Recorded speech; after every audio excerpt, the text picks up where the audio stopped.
ঘটনা বলি। আল্লাহর নবী মসজিদে নববীতে প্রথম জুমা নবী খেজুর গাছের সাথে হেলান দিয়া দিয়া নবী জুমার খুতবা পড়াচ্ছেন।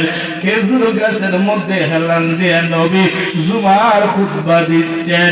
সাহাবায়ে কেরামরা বলে, ও নবী, রহমতের নবী, আমরা বলেন আপনার সাহাবা, আগামী জুমা থেকে আপনি খেজুর গাছে হেলান দিয়ে খুতবা দেওয়া লাগবে না, আপনারে আমরা একটা মিম্বর বানায়া দিব।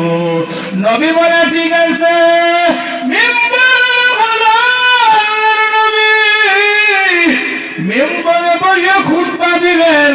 খেজুর গাছ নবীর কাছ থেকে দূর করে দিছে, বাহিরে বের করে দিছে। মরা খেজুর গাছ হাওমাও করে কান্দে, হাওমাও করে কান্দে। সাহাবায়ে কেরামরা কান্নার আওয়াজ শুনতেছে, আল্লাহর নবীও কান্নার আওয়াজ শুনতেছে। আল্লাহর নবী বলেন, ও সাহাবী, কে কান্দে, কে কান্দে রে? সাহাবায়ে কেরামরা বাইরে এসে দেখে কোন লোক দেখা যায় না, কোথার থেকে যেন কান্দে। আল্লাহর নবী নিচে বাইরে আসলেন, আয়েশা দেখে মরা খেজুর গাছ মানুষের মতো হাউমাউ করে কাঁদতেছে। আল্লাহু আকবার, আল্লাহু আকবার। মরা খেজুর গাছ হাউমাউ করে কাঁদে।